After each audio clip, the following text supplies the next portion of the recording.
Hey everybody, what's up? Aaron here, Question Period Canada. It's a freezing cold day here in Nova Scotia, but things are going to be heating up in the House of Parliament. Going to be a lot of bullying going on today. They're looking for the bullies. Both sides are calling the other sides bullies. That's pretty interesting. Let's jump right into it. We're getting ready to kick off another great week of Question Period. Here we go. Questions orales, l'honorable chef de l'opposition. All right. Get it going. Mr. Speaker, the Prime Minister is spending $44 billion to subsidize 3 battery plants. $44 billion. That means $3 billion for each Canadian family. In Windsor, there will be 900 replacement workers, foreign workers, and in Montérégie, another group of hundreds of foreign workers. So can we see the contract for each plant to see how much taxpayer money the Prime Minister is spending on foreign workers? The Honourable Minister of Industry. That was a big loan, $15 billion. I'd like to thank the opposition leader for the question. Francois. Canadians can see where Conservatives stand on this. When he was employment minister, it wasn't 3,000, it wasn't 30,000, it was 300,000 manufacturing jobs in Canada. Stellantis will be investing $3.4 billion to build the largest battery factory in North America. We are investing to get jobs for Canadians. We will invest in Windsor. We will invest in the industry, and we will continue to work in our own workers, invest in our own workers. The Honourable Opposition Leader. He would be a good employment or labour minister for South Korea, Mr. Speaker. Holy moly. What a thing to say. The Prime Minister said there would be no consequences from doubling the national debt. But in the economic statement, the government indicated that they'll be spending $52 billion. That's $3,000 per Canadian family in debt service. That's more being spent on debt service than on health. Why is the Prime Minister giving more money to bankers than to nurses? The Honourable Deputy Prime Minister and Minister of Finance. Mr. Speaker, Canada has Christia Freeland. the Yikes. lowest debt and deficit of all G7 countries.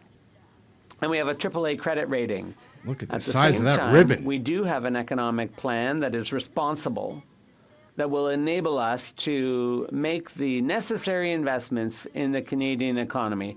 We're building housing faster than ever before. We're providing dental care. We're providing early childhood care.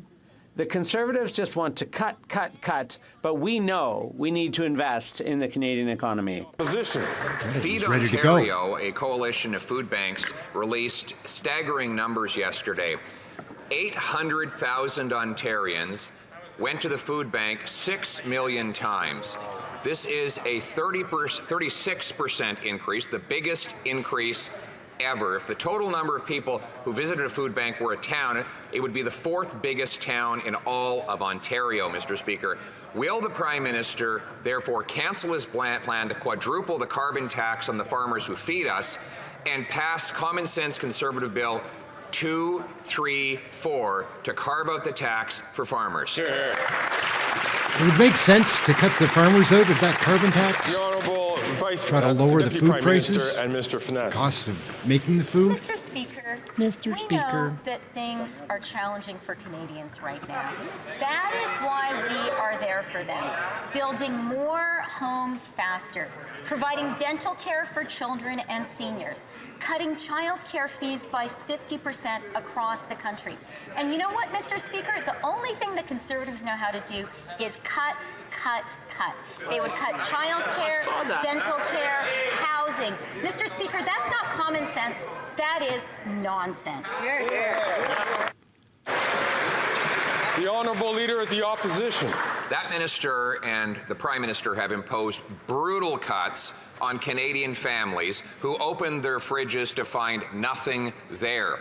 The report out demonstrates that in all of the last 7 years, Ontario Food Bank has gone up. And last year it went up by record amounts. 800,000 people went 6 million times to the food bank in this province. There's a bill before the Senate to take the carbon tax of the farmers who feed us rather than quadrupling it as the Prime Minister has said he will do. Will the Prime Minister stop interfering with the independence of the Senate and let the bill pass so that we can bring home affordable food?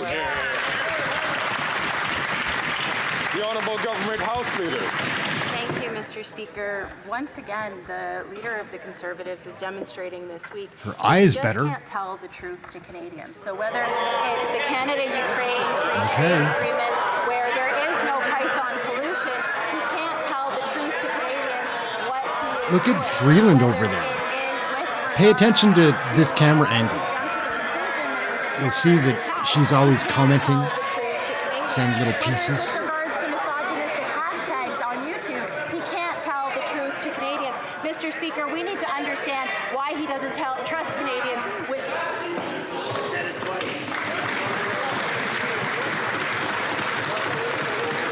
May I remind all members not to approach the limit of what would be considered parliamentary and to stay far away from It's that. the Liberals that are more out of control than the It Conservatives is as not far as impugned breaking the that a rules. member is deliberately not telling the truth. Seems. The Honourable Leader of the Opposition.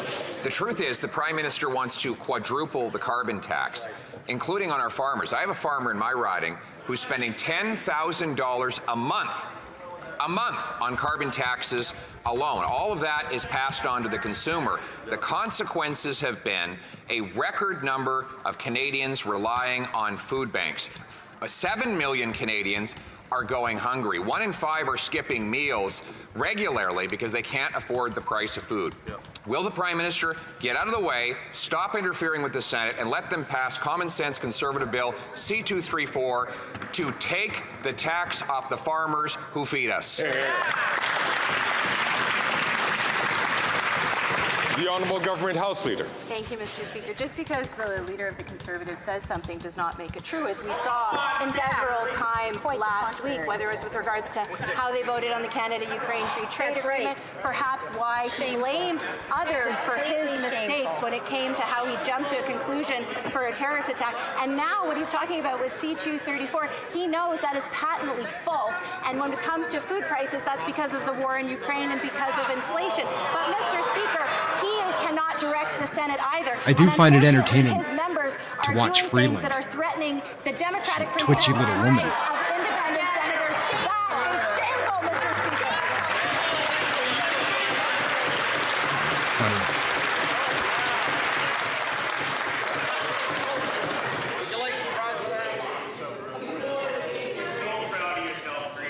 What is he going to say?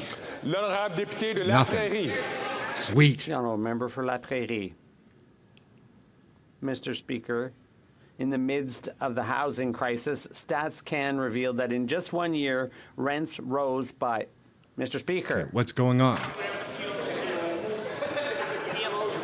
What's going on? Must have been loud, maybe? L'honorable député de La Prairie. The Honourable Member for La Prairie. Could you start over from the beginning, please? Mr. Speaker, in the midst of the housing crisis, StatsCan revealed that in just 1 year, rents rose by 8.2%. Never before have rents risen faster than inflation. According to National Bank, the cause is unprecedented population growth. The chief economist says unless Ottawa lowers its immigration quotas, we don't expect much relief for households. Mr. Speaker, National Bank is not anti-immigration. They're saying there's a problem. Will the federal government finally admit it instead of insulting people's intelligence when they talk about this? The Honourable Minister of Immigration. Mr. Speaker, the member opposite knows full well that Quebec controls its own immigration levels. And to assume that the rental increases are purely caused by immigration, that's a bit rich. But we do think it's important to take into account settlement capacity, and that's precisely what we're doing. The Honourable Member for La Prairie. Mr. Speaker, if settlement capacity doesn't matter, then why stop at $500,000? Why not $2 million? Why not $10 million? But no, they stop at $500,000. So you see, they're telling themselves there must be a limit. There is such a thing as capacity. But their target of $500,000 doesn't take housing into account. We also know they didn't consult Quebec, so they're not factoring in health, education, enculturation, and language training and infrastructure. So if their $500,000 isn't based on that, what is it based on? A Ouija board? A Ouija board's fun. The Honourable Member, the Honourable Minister of Immigration. It'd be nice to hear a serious question, Mr. Speaker.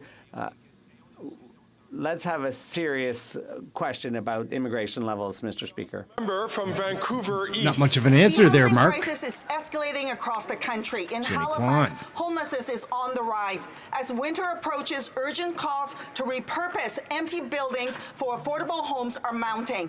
Yet the Liberals are so out of touch with reality that they're delaying much-needed resources to get homes built till 2025. And under the corporate-controlled Conservatives, 800,000 affordable low-cost rental apartments were lost to housing profiteers to turn a bigger profit. As the winter turns, snow and freezing rain means people will die of exposure. Will the Liberals roll out the housing funds now to save lives? Hear, hear.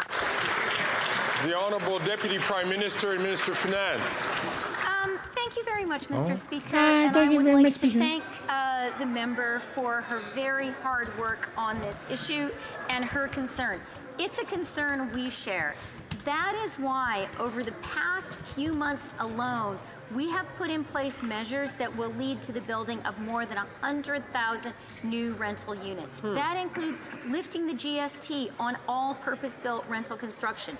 It includes adding $15 billion of financing to the apartment loan construction program. It includes another $1 billion for the Housing Co-Investment Fund for affordable housing. We need to build, build, build. That's what we're doing, Mr. Speaker. Exactly. The Honourable Member from London Fanshawe. A 45-year-old woman in London, Ontario, who works full-time and makes above minimum wage, is living out of her car because this government failed to offer her affordable housing options. While the out-of-touch Liberals failed to deliver homes people can actually afford in their community, the corporate-controlled Conservatives sold off 800,000 affordable homes to rich developers when they were in power. Canadians deserve better. When will this government start building homes people can actually afford so they don't have to live out of their cars? Hear, hear. The Honourable Minister. Thank you, Mr. Speaker. Oh, At no. the heart of everything that we do Jenna as a Suds. government is putting families first. Hippy-dippy-dippy. The lady that was just referenced who is experiencing a difficult time, we're there. We continue to develop programs through the Cease Canada Child Benefit Program, through early learning and child programs. Mr. Speaker, we continue to ensure that we provide the support that is needed so that families across this country have what they need. Thank you, Mr. Speaker. I wonder what prescription does that to a person. Last year, almost 6 million All Ontarians right, John visited Barlow, the food bank, yeah. an increase of more than 40%, the highest single increase ever recorded. Clearly, this Prime Minister's carbon tax plan is not worth the cost. Conservatives have a common sense bill 234 in the Senate which will reduce costs on farmers and make food more affordable for Canadians. But the Prime Minister is blocking this bill, forcing Canadians to food banks. Will the Liberal Minister of Agriculture do his job? Will he defend Canadian farmers, phone Liberal senators to support Bill C-234 to have this carve out for farmers and make food more affordable for Canadians? I like John Barlow, the way he delivers his questions. I used to think he was just a geek, but he's not. He's a well-spoken politician. We understand that it is absolutely essential today to be investing in Canadians, to invest to support families and to invest in an economic plan for jobs and growth. That is why we are building housing, because we are focused on supply, supply, supply. That is why we have an economic plan which has made Canada the highest per capita foreign investment destination in the G7. Meanwhile, Mr. Speaker, the only thing that Conservatives know how to do is cut, cut, cut. The honourable member from Oh, Foothills. she's a funny Well, one. it's good to see the Weird. Agriculture Minister stand up and defend Canadian Good one. farmers. But if the Finance Minister's plan for Canadians is to cut meals, cut their heat, well, mission accomplished. Your carbon tax plan is working extremely well. great. But a common sense Conservative bill, C-234, will provide a carbon tax carve-out for farmers and make food more affordable for Canadians. But the Prime Minister, as Environment Minister, has promised if this bill passes, he will resign. So is that why the Environment Minister is bullying senators in the There it Senate is. to block 234? Because he wants to save his job rather than ensure Canadians can afford to feed themselves? Okay, so I think it was him that now was the first person to say bullying. Wait until you see the response to this. There's going to be only talk of bullying for the rest of the question period, I'm sure. The honourable minister for the environment. All right, Stephen Gabeau is up. What are you going to say, little man?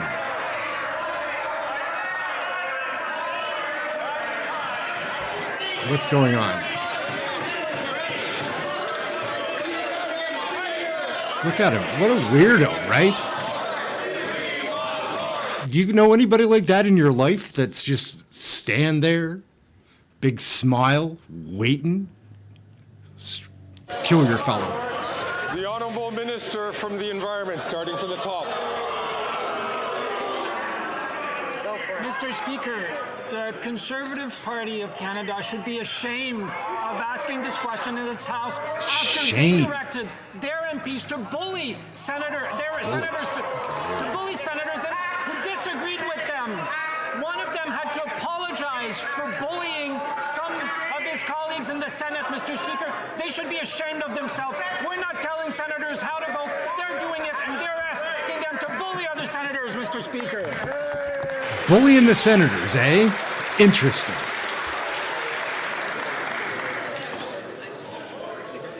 I think if I was a senator, I would feel like I'm not able to be bullied. The honourable member from Dufferin-Caledon. This guy is weird, man. After 8 years, Canadians know this Liberal Kyle Prime Seebeck. Minister isn't worth the cost. Great. Over 800,000 Canadians visited a food bank over 6 million times. 41% for the first time ever. The first time ever they had to do it is after 8 years of a Liberal government. Now that's not bad enough. If these 800,000 people formed a city, it would be the 4th largest city in Ontario, dependent upon feeding themselves at a food bank. This government could do something. Stop holding up Conservative Bill C-234 to take the carbon tax off farmers. Will they do it? Do you guys like the way that Kyle Seebeck asks his questions? I find that he's one of the more articulate. Him and John Barlow are great. Minister for Families. Mike Baird's really good. I've heard directly from Canadian families who are struggling to buy groceries. And on this side of the House, our government continues to make investments to support families through difficult times. Investments in affordable housing, investments in early learning and childcare. Such a hippy-dippy child. Benefit. The leader of the opposition continues to oppose these supports. His common sense, Mr. Speaker, is nonsense. On this side of the House, we'll continue to do all that we can to support Canadian families. That's the most unpleasant I've seen her look. Like, A Liberal minister who gets she's almost gonna wake up and find out she was a $300,000 politician. year, drives around in a limo, says that it's nonsense to talk about the 800,000 Ontarians who went to a food bank for the first time. This kind of conduct from these Liberals is disgusting.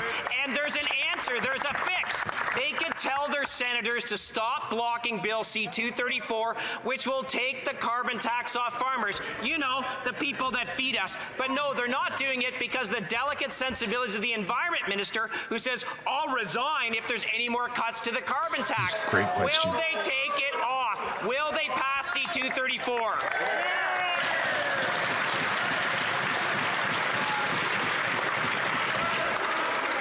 The Honourable Government House Leader. Thank you, Mr. Mr. Speaker, once again, we have trouble putting the actual facts on the table from the leaders of the Conservative Party of Canada. When it comes to working with the Senate is independent. There's only one party little Freeland. directing senators, She and loves that is the Conservative Party of Canada. And as a member of Parliament from Ontario, he should recall the common sense revolution that not only cut services to education, to healthcare, to water, that led to deaths in Walkerton, Mr. Speaker. It was an absolute it was an absolute disaster. Mr. Speaker, Canadians know that their common sense is absolute nonsense. Thank you, Mr. Speaker. Freeland's into it today. She's a strange bird. I guess you've got to have sort of anti-heroes There are many if you're going to have good experienced guys. members, in this House on both sides who do know that when a colleague has the floor, that colleague should be the only person who should be speaking. I ask you please to keep your comments to yourselves until you have the opportunity to take the floor. The Honourable Député. The Honourable Member for Charlebourg-Saint-Charles. Mr. Speaker, after 8 years under this Prime Minister, we can still see he has no respect for a decision of the House of Commons. Bill C-234 was passed by a majority of us here. It's now in the Senate, but it's deadlocked. The Minister of the Environment is even filibustering and lobbying senators. Can the Prime Minister tell his minister to stop blocking the bill, respect the decision of the House, and let senators do their job and pass C-234? Got to get it The through. Honourable Environment Minister. Mr. Speaker, I'd like to inform my honourable colleague that there are no more Liberal senators. There are Conservative senators, but we have appointed independent senators ever since we took office in 2015. So anyone who works with the Senate knows that those senators are independent. We don't give them their marching orders. It's the Conservatives who whip their senators.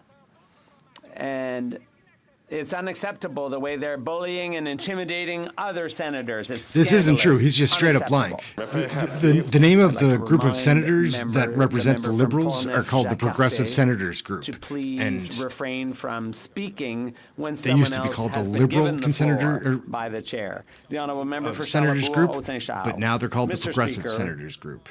Last week in the economic statement, it was clear that the Liberals want to radically increase the carbon tax, but Conservative Bill C-234, supported by a majority in this place, will create an exemption from the carbon tax for Canadian farmers. The Environment Minister says he's going to resign if it's passed. Maybe that's why he's been visiting with senators recently. Maybe he's going to go there after he resigns. Will the Prime Minister tell his appointed senators to put Canadians ahead of the Environment Minister and pass C-234 so Canadians can feed themselves at lower cost? Thank you.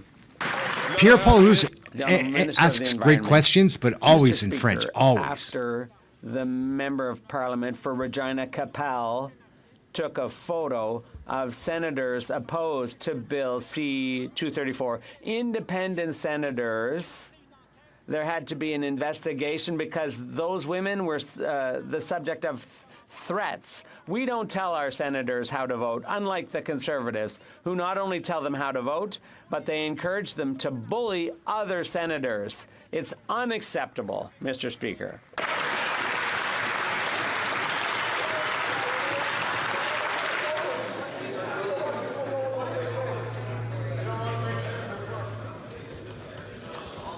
The Honourable Member for Lac-Saint-Jean. Mr. Speaker, the federal government has to reimburse Quebec for the $460 million in accommodation costs for asylum seekers, a federal responsibility. But to dodge blame, the immigration minister claims that this has suddenly become a shared jurisdiction with all the provinces. But it's not shared, it's federal. But more importantly, it's not shared with the provinces because Quebec takes in almost half of all Canada's asylum seekers. Quebec does all the work while the federal government twiddles its thumbs. And what's more, Quebecers, are they going to get stiffed with the entire bill? When is this minister going to pay up? The Honourable Minister. Thank you, Mr. Speaker. Instead of reading his lines, the member should read the Constitution to see that this is indeed an area of shared jurisdiction.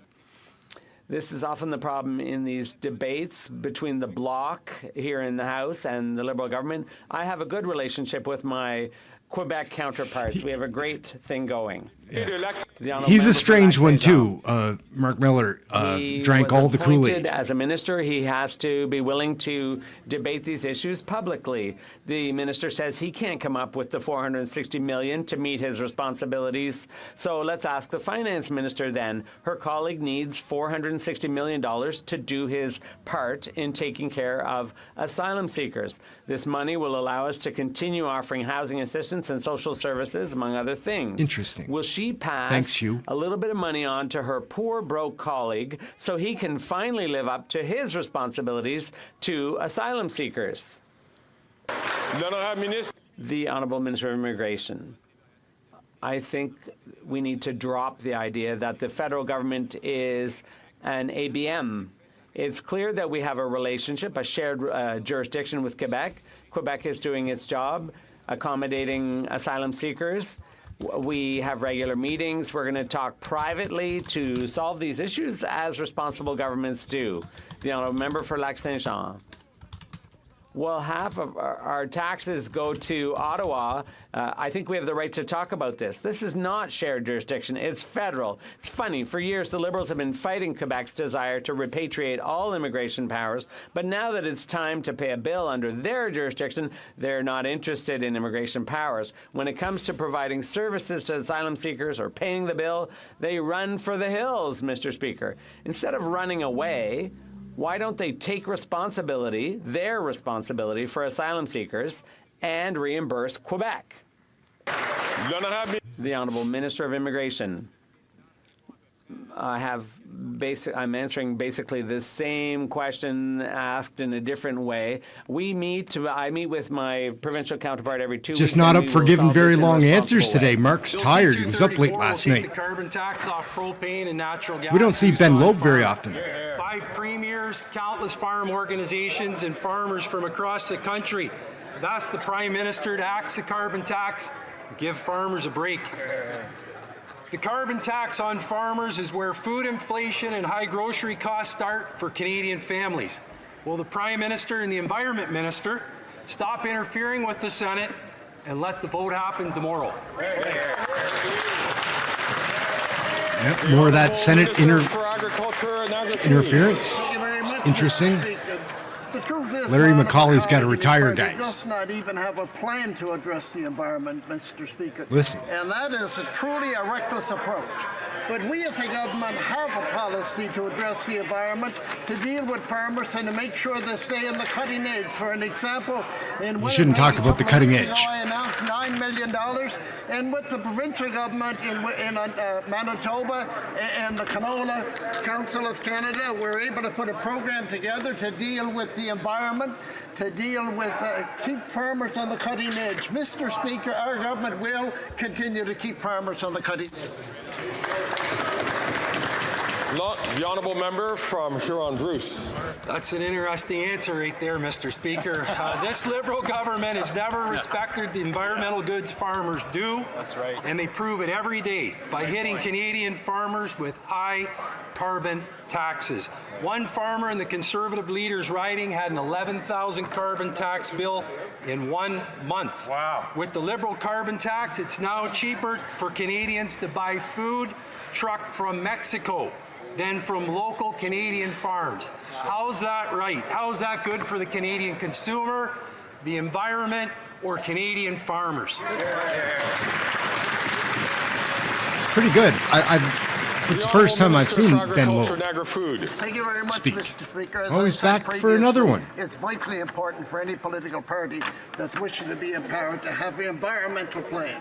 We as a government have an environmental plan, and another example is dealing with the Minister of Agriculture in Ontario. We were able to announce $25 million a couple of weeks ago in order to make sure that farmers in Ontario are able to deal with the environment, stay on the cutting edge. We have and will continue to make sure farmers thrive in this country. Thank you, Mr. Speaker. I don't know. If he's making sure, if that's the guy that's making sure that their farmers are going to be successful, good luck to the farmers, right? from Prince George, Peace River, Northern Rockies, to please allow both the questioner and the answer to ask questions. He'll have his turn when his name is on the list. The honourable member from Cypress Hills Grasslands.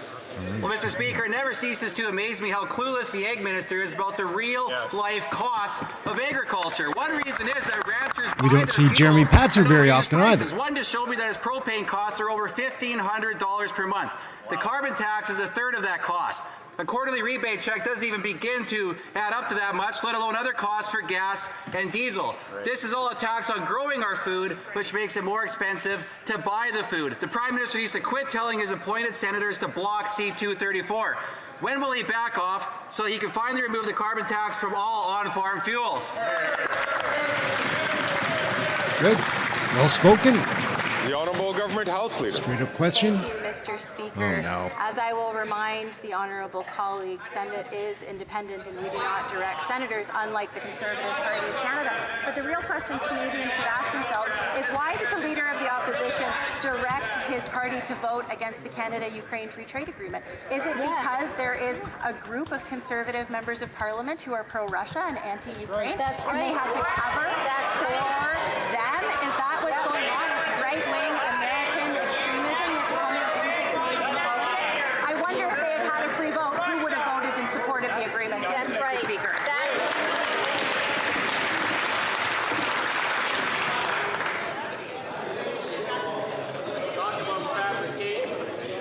That's what a sinking ship looks like.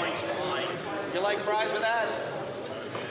The honourable member from Skeena, Bulkley Those are Valley. good choices. Mr. Speaker, after a summer of record wildfires and drought, Canadians want a federal government that is serious about fighting climate change with the urgency that it demands. And yet we see climate pollution from the oil and gas sector going up year after year while its CEOs rake in record profits. The oil and gas industry can no longer be allowed to sit on the bench during the fight of our lives. Will the minister put a hard cap on oil and gas emissions commensurate with Canada's national target, or has the oil and gas lobby finally gotten to him? The Honourable Minister for the Environment. It's crazy how much money those oil Speaker, and companies I make. thank my honourable colleague for his question and his advocacy. We will, as the Prime Minister said, publish before the end of the year the framework to put a cap on the emissions of the oil and gas sector, because he's right. These emissions have continued to rise over the years, while other sectors like agriculture, like electricity, like buildings have reduced their emissions. The oil and gas sector must do its part to fight climate change in Canada and to help Canadians with affordability. This will come before the end of the year, Mr. Speaker. The honourable member from New Westminster, Burnaby. Mr. Speaker, it's radio silence. We've been waiting for these regulations, and that's why the Environment Commissioner gave this minister a failing grade on the climate crisis. Meanwhile, the Conservatives don't even think there is a climate crisis. And the Liberals are just dragging their feet. When will the minister finally do something? When will he finally announce a cap on emissions in the oil and gas sector? The Honourable Minister of the Environment. They should be taking the oil companies to school, but they aren't. I would don't like know to why. remind my honourable colleague that we They're are too the powerful. only G20 country that has managed to reduce emissions 2 years before we had set out to do. And we have already set a reduction of 40% for the sector by 2025. We have created a carbon pricing system, and by the end of the year, we will have announced a cap on greenhouse gas emissions from the oil and gas sector. Thank you. The honourable member from Brampton South. Mr. Speaker, gender-based violence is unacceptable and has no place in our country, including my hometown, Brampton South. November 25th marked the start of 16 days of activism against gender-based violence. This is a global campaign to raise awareness about ending violence against women and girls. This month, federal government stepped up by investing and supporting into implementation of the National Action Plan to end gender-based violence in Ontario. Could the Honourable Minister for the Status of Women and Gender Equality and Youth share the details of the National Action Plan with the House? The Honourable Minister. Thank you, Mr. Speaker, and thank you to the member from Brampton South for her unwavering advocacy in supporting women and girls. Gender-based violence has no place in Canada or anywhere else, and it's why the national plan to end it is crucial. A plan in every province, in every territory. Recently, the member from Brampton South and I announced $162 million to support Ontario through the National Action Plan. This creates a safe pathway for those who need it most. We now have 9 provinces and territories with agreements. I look forward to others in the coming weeks. The other day, I saw it was the first time I saw it, and so it was done after that. But she was asked a question in French. She just answered it in English. It was interesting. Forced on Canadians, we see that this PM is simply not seeing more worth of the Damien cost. Currick Recent too. reports show that food banks saw nearly 2 million visits in the last month.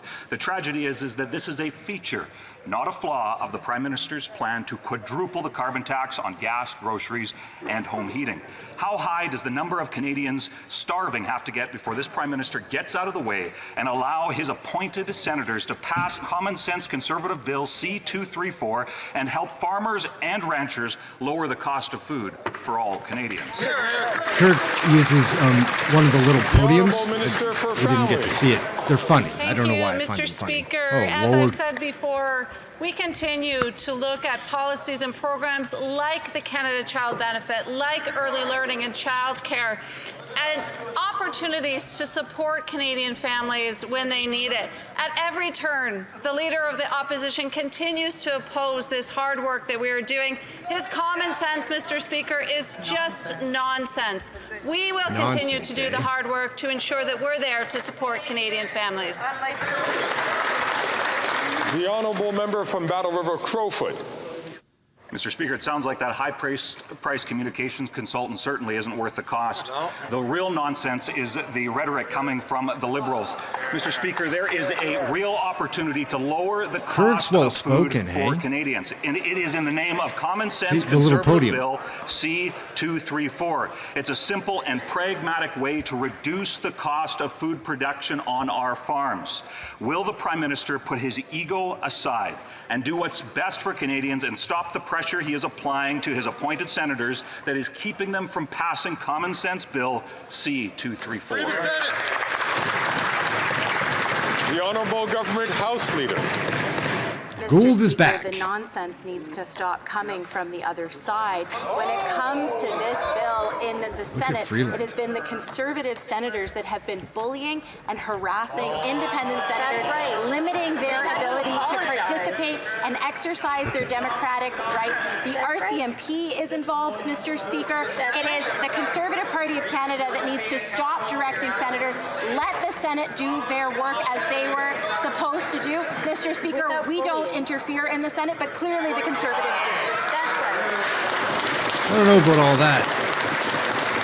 It was interesting. Guilbeault was in the Senate the other day, and Mr. Speaker, after 8 long it was years just of this interesting. NDP Liberal government, everything is up. Taxes are up, fuel is up, food is up, and Canadians are fed up but are still hungry. Now, in the midst of this affordability crisis, the Prime Minister has doubled down on his plan to quadruple the carbon tax. We as Common Sense Conservatives have brought forward Bill C-234, which creates another carbon carve-out for our farmers. Because we understand that when you tax the farmer who grows the food, you tax the trucker who ships the food, you tax everyone who buys the food. Will the Prime Minister finally back off, prioritize food security, Good. and let his appointed senators pass this bill? Good for you. Richard Bragdon, is The it? Honourable Minister for the Environment. Yep. With your permission, Mr. Speaker, I would like to read an extract from a CBC article from last week, and I read, 3 independent senators say they were bullied Extract by conservative from a CBC article. Don Plett. Reliable source. Police and Senate security team are now also investigating outside threats directed at Senator Clement. I quote Senator Clement, Mr. Speaker. She said, threatening phone calls and online harassment at Clement after a confrontation with Conservative Senator Plett got out of Bragdon control. was good there. That she feared for her physical safety and was forced to leave her residence and spend time weekend elsewhere in a secure location. That's what they're doing, Mr. Speaker. He might as well be reading from Twitter. Like, what the hell? Some obscure CBC article? Who trusts the CBC? 800,000 people who used Ontario Ontario's food bank last year were their own city, it would be the third largest city in Ontario. It's clear after 8 years, this NDP Liberal government just isn't worth the cost. Conservative Bill C-234 will remove the carbon tax for farmers, making the food prices cheaper. The Liberal Environment Minister has promised to resign. I hope he sticks to it. That's a good one. Prime Minister tell his senators to put Canadians first and pass Good job, lady. 234 so Canadians can feed themselves. Yeah, good job. Good job. They're asking good questions today. The Honourable Government House Leader. Thank you, Mr. Speaker. The premise of her question is false, first of all, because we know that this is a pattern of behavior that we're seeing from these Conservatives where they are not putting the actual facts and telling the truth to Canadians about how these things work. But let's be clear, in the Liberal Party, we have no senators in our caucus. The same cannot be true. They keep saying that. It's just a straight up lie. We've heard is that not only are they directing senators, interfering with their independence, but their senators are also threatening independent senators, which is a clear pattern of behavior. Donald Plett was putting Guilbeault on the grill in the Senate the other day for exactly this matter and didn't let him off the hook. Came at him a few times on the same question. À l'ordre, s'il vous plaît. And Order, please. She's straight up being deceptive there. The honourable member for La Pointe-Lille. Mr. Speaker, $2 billion. That's the amount invested by the federal government to support English in Quebec since 1995. $2 billion to support the most dominant language on the planet. $2 billion for groups that are trying to anglicize Quebec. We will repeat that over and over again. Maybe the federal government will finally understand. French is threatening Quebec, not English. English doesn't need help or money. When will this government finally understand that it needs to stop funding the anglicization of Quebec? Yeah, it looks like he's about to have a little breakdown. Looked like he was going to The cry Honourable there. Minister. Oh no, not a fan. Mr. Speaker, our government, for the first time, recognized that there was a decline in French in Quebec and that we need to support French, and we adopted a new official languages bill, which the Bloc Québécois supported. And it's very tendentious to use these numbers when we're giving Quebec $500 to $700 million a year, and we have for 30 years, to support Francisization, where we help Radio-Canada, we help Téléfilm, because on this side of the House, we support not only French, but French content. Thank you. The Honourable Member. Mr. Speaker, $2 billion to anglicize Quebec, and that's not it. Because in its action plan for official languages, Ottawa is planning to spend another $800 million on English in Quebec over the next 5 years. And that's all too familiar with these Liberals. They just don't care. They say that they recognize that the situation of English and French isn't the same and that they're worried about French, but when the rubber hits the road, they once again help English more by giving them $800 million. Why don't they use that money and use it to support French instead of anglicizing Quebec? The Honourable Minister of Transport. Mr. Speaker, as a Quebecer, we always need to promote and defend French. That's what we've done with record sums for official languages and the language of service and in the workplace in Quebec. As usual, the Bloc Québécois are looking to pick fights. They always seek to divide Quebecers from Canadians. Will the Bloc Québécois finally understand and accept one day that a Quebecer is a Quebecer, whatever their mother tongue? The Honourable Member interesting from answer he South just Shore, St. gave. Margaret's. Canadians Rick Perkins is growing on me. Taxpayer-funded foreign replacement workers He on did the really well on EV Friday. battery plant in Windsor. Windsor officials report that there'll be up to 1,600 foreign replacement workers. One Liberal minister said, oh, there's only going to be one. Another foreign minister said, just a few. Yet a third said, of course there's going to be foreign workers. The company said there'll be 1,600, no 900, no 1,600. So will the Liberals come clean, tell the truth, release the contract so all Canadians can tell what's going on here, since Liberals can't get their story straight? Brings a little drama to it. The Honourable Minister. Mr. Speaker, let's set the story straight. Let's listen to Dave Cassidy, the president of Unifor Local 444 Windsor, Ontario. Quote, "We have 900 skilled trades working on the site today. 900. We're going to be going up to 2,000 trades. They tell me it's going to go up to about 2,000. That's also on top of what's going to be 2,500 unionized Local 444 members inside that facility. Listen to workers." Thank you, Mr. Speaker. He's just a funny bird, man. Strange. Canadian workers, and on top of that, the Minister of Industry said he's going to hold a meeting with the company to find out from the company what their plans are for the contract he negotiated and signed. I can't make this stuff up. He's got to ask the company what's in the contract he negotiated. $15 billion subsidy is going to cost every Canadian family $1,000 in taxes and leave Canadian union workers in the cold. So will they come clean, release the contract if they've got nothing to hide? Good question again. Minister for Innovation. Oh. From these conservatives, says it every time. Whose leader, imagine, Mr. Speaker, when he was Minister of Employment, that oversaw the loss of not 3,000, not 30,000, but 300,000 manufacturing jobs, Mr. Speaker. It's shameful, Mr. Speaker. With an investment of $3.4 billion by Stellantis, we'll be creating 2,500 jobs at the plant, Mr. Speaker. We're going to continue to invest in Windsor. We'll invest in our worker and we'll invest in our auto industry, Mr. Speaker. Fired up, huh? We are going to listen to these conservatives, Mr. Speaker. The Prime Minister gave billions of tax dollars to subsidize a Getting to see a whole bunch of fresh faces today. Chris Lewis doesn't speak very often either. Plant will not be filled by qualified, local, unionized Canadian workers, but by taxpayer-funded foreign replacement workers.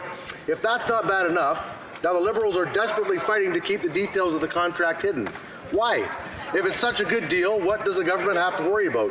Or did they actually sign off on giving billions of tax dollars without securing guarantees that Canadians would get the jobs? The Honourable Minister. Mr. Speaker, and I'm fairly certain, Mr. Speaker, that Dave Cassidy, the president of Unifor Local 444, speaks for his membership, which are Canadian workers. He's got a weird way of delivering his answers. This is nothing new. We go through launches like this all the time. This is nothing but political hay. I can't believe our politicians are playing this game and riling up thousands of people. This, he said, is the circus around politics. If Pierre had his way, these factories wouldn't even be built. I'd like to... Greg has a little bit of information to share. Members that friendly reminder. Even though they are reading a quotation, that you cannot refer to a member of the actual House aside from their riding name. The Honourable Minister has about 5 seconds left on the clock. Speaker, I'll end the same way I ended before. Listen to workers. Thank you, Mr. Speaker. Funny little guy.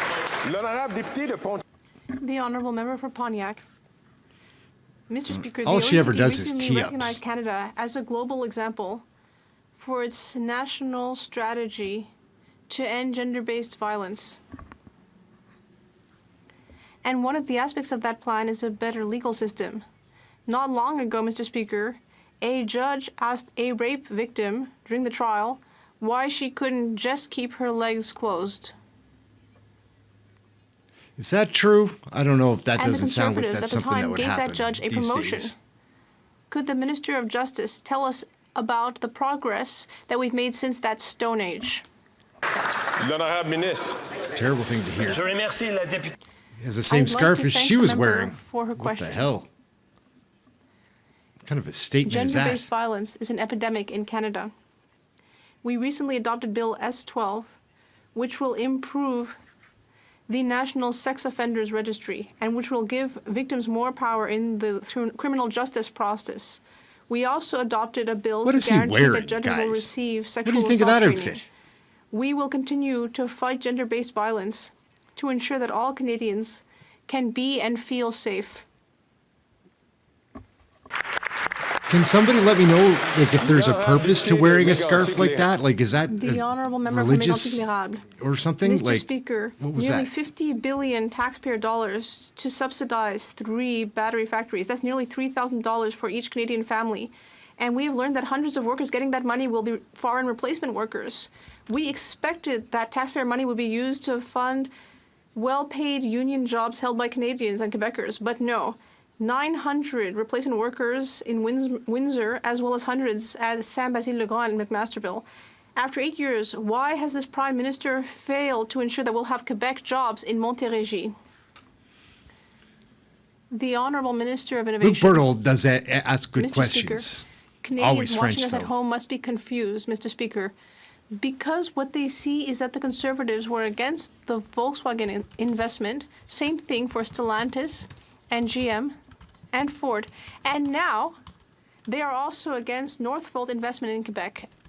Mr. Speaker, with that $3.4 million investment made by Stellantis, we will create 2,500 jobs at the factory. And Canadian workers will build the factory. We believe in our auto sector, we believe in our workers, and we will move towards greater prosperity in this country. The Honourable Member from Mégantic-l'Érable. Well, for the Quebecers watching us from their home, I will tell them that the Liberals are doing everything they can to hide the truth about the contracts. First of all, a Liberal minister said that there would only be one foreign replacement worker in Windsor, but then it turned into a handful. Then the police chief that there would actually be 1,600. Then we heard even more from CBC, which revealed that hundreds of foreign workers would replace Quebec jobs in Montérégie. This Prime Minister is just not worth the cost. I would challenge him. Will he make the contracts public, yes or no?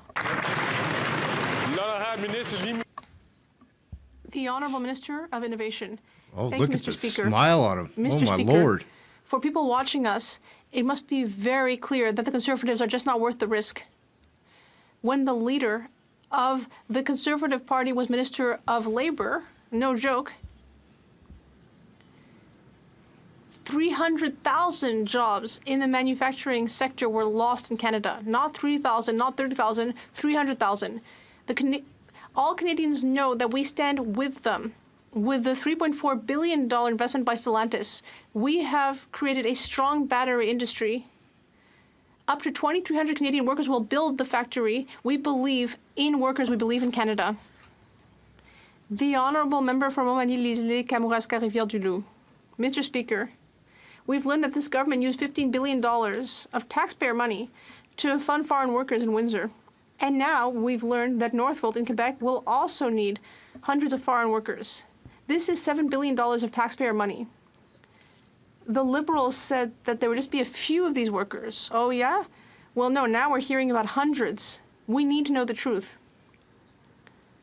Mr. Speaker, this Prime Minister has failed to protect Quebec jobs. It needs to make the contracts public. When will it finally do so? The Honourable Minister of Innovation. Look at the smile on him, man. Speaker. Arrogant and for those little watching dude. us at home, they'll say, well, the truth is simple. Thanks to our government's hard work, we have the highest level of private investment in the history of Quebec. For once, Canada is doing well in the auto sector. Everyone in this House should rise in order to cheer the fact that Quebec is now a big part of the auto industry. We will have a battery industry in Quebec. Mr. Speaker, we should all be proud of what Quebec and Canada is capable of doing. Let's be proud, Mr. Speaker. Strange little guy. The Honourable Member from Scarborough Agincourt. Mr. Speaker, this Oh, past no. Saturday was the International Day for the Elimination of Violence Against Women. As the mother of 3 young men, I Yeah, raised is that my purple, boys to like, be for respectful something? of 'Cause women. that's a number and of to people wearing that recognize color purple eliminating today. gender-based violence is an issue for all people, regardless of gender. Can the Minister for Women and See the Gender guy behind Equality her? and Youth please Yvonne provide an Baker? update on how we can raise boys He's a and young nut. men to be champions of women and support ending Takes one to know gender-based one. violence? I'm calling him a nut. He flipped out on Friday, guys. I made a video board. It's pretty good. Scarborough Aging Court for this most important question. The fight to end gender-based violence won't end unless men and boys are involved. And since we launched the National Action Plan to end gender-based violence, we have funded organizations such as White Ribbon, who work every day to make sure that men and boys are involved in this fight. Mr. Speaker, gender-based violence must not and will not be tolerated. All of us can make that a reality. Yeah, so I didn't mean to be making fun of Ari Ferrani's scarf, if that's for a political campaign or something, because I noticed a lot of people are wearing that color purple. Fell short in building homes across the country. Under the Liberals, like too many Indigenous peoples everywhere, especially in cities, are homeless or sleeping in overcrowded houses. They have failed to uphold Indigenous peoples' basic rights. Thanks to the NDP, this government announced $4 billion over 7 years for housing, but the Indigenous peoples are still waiting. Why have they not released all of this urgently needed funding to respect the Indigenous peoples' rights to housing? The Honourable Minister. Thank you, and I thank the member for her question, and I thank her for advocacy on this and many other issues in the North. We agree with the findings of Canada's Housing Minister that Canada's colonial history is the absolute cause of the oppression of Inuit, as well as First Nations and Métis. And that's why we are on the road to reconciliation with our Indigenous partners. We have invested hundreds of millions of dollars for housing in Inuit Nunangat, but we know there's more to do, and we'll keep doing it in the spirit of co-development, in the spirit of reconciliation. It's not a bad answer, actually. Dan Vandal can be okay sometimes. Mr. Speaker, while other countries get set to up their climate ambition before COP28, Canada is getting singled out for the massive gap between our words and our actions, and the federal government's Home Energy Retrofits Grant Program is running out of money. The Greener Homes Grant Program could easily be funded and expanded simply by taxing the record-breaking profits of the oil and gas industry. Will this government expand the successful program to support Canadians struggling with the rising cost of living? The Honourable Parliamentary Secretary.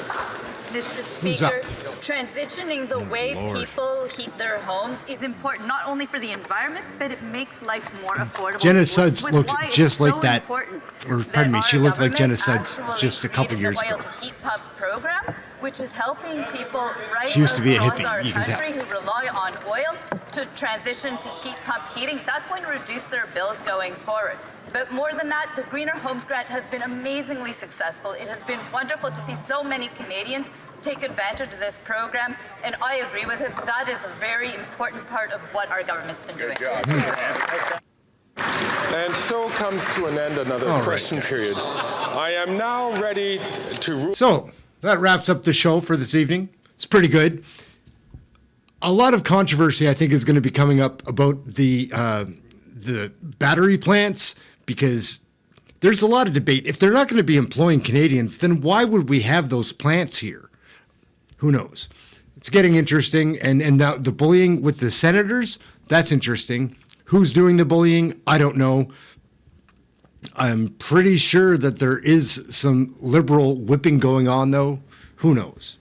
Anyhow, thank you very much for watching. I've got to get running. We'll be back tomorrow covering Question Period Canada. Looking forward to it. Thanks for watching. Everybody take care. Like, subscribe. We'll catch you next time.